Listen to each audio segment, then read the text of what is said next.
Y'all know what it is already, right? It's your boy Quest, and this is your marriage moment. Let's go.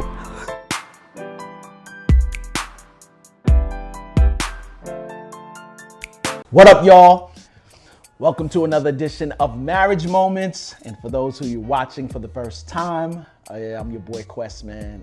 Shouts out to Jorge, let me say Jorge. Jorge and Kayla Sierra last night, my co-host on The Good, the Bad, the Sexy, and my lovely wife, Faith Green.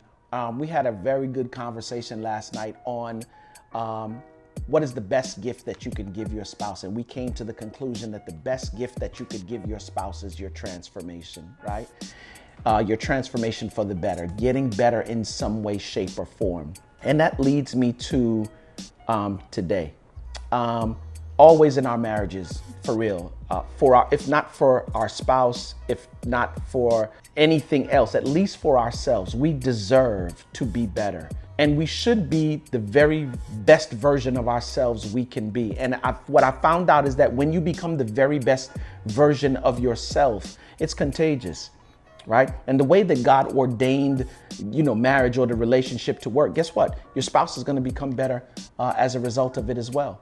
I read this excerpt today, and I just want you guys to tell me what you think. I love the excerpt personally, but I just want you guys to tell me what you think. It's from, they refer to him as the mad therapist, but his name is John Kim. And I love the excerpt. I was reading one of his books and I came across this as it relates to the relationship. And before I read it, I just want to say this, that control has no business in a relationship. Yeah. If you're going to love somebody, you're going to love them for who they are. Good stuff, bad stuff, and in between. That's really why we call, the Wednesday night Facebook Lives, the good, the bad, and the sexy. Why? Because it's not always good. Sometimes it's bad. And who are you in those bad times as it relates to your spouse? Do you accept them for who they are and walk with them on the journey, right? Or do you try to change them and mold them into something else, right? And so I read this excerpt and immediately so many different things came to mind, core values and a whole bunch of other things. But you guys tell me what you think, right?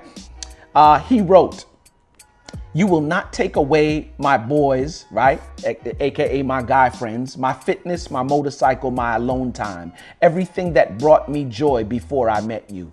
You will not try to change my silliness or whatever makes me me that I like about myself, but may bring out resistance in you.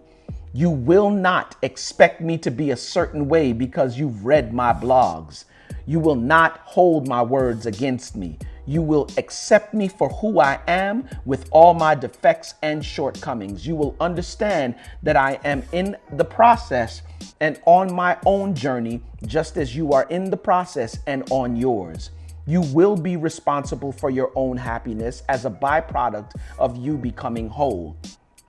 I will not be your project.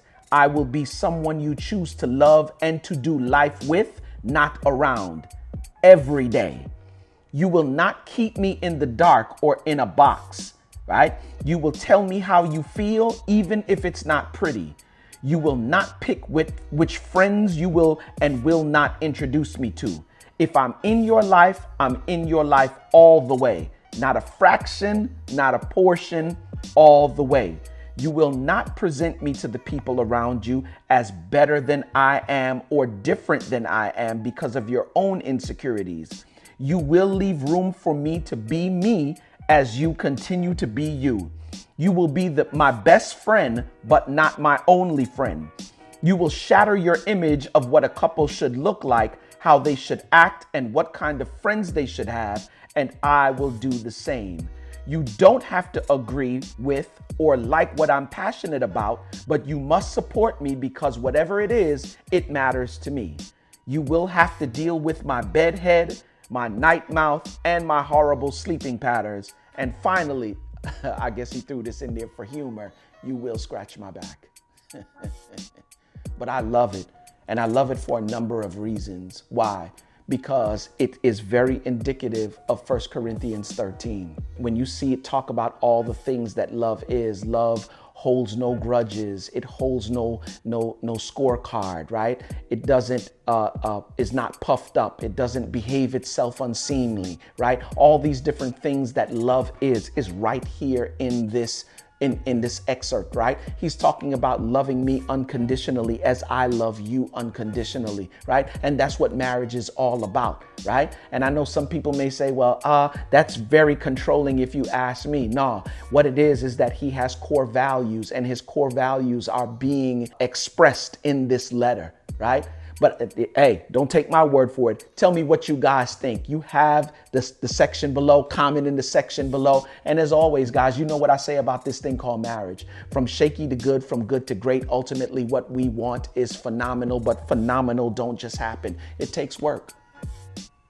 It takes work, like for real. So what you gonna do in your relationship now?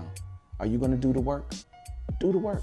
And I promise you, what you get on the back end is way more valuable than anything you went through in terms of work. Come on, y'all. Let's make the rest of our marriage the best of our marriage. What up, y'all? It's your boy Quest, man. Listen, I am a firm believer in marriage is winning. That's right, including yours. So if you know somebody that might be able to use this information, or you might be able to use this information, subscribe, comment in the section below, like, and like I said, share with someone else. All right? If you want to reach me on social media, yeah, my Instagram link is over to the left. All right? Peace.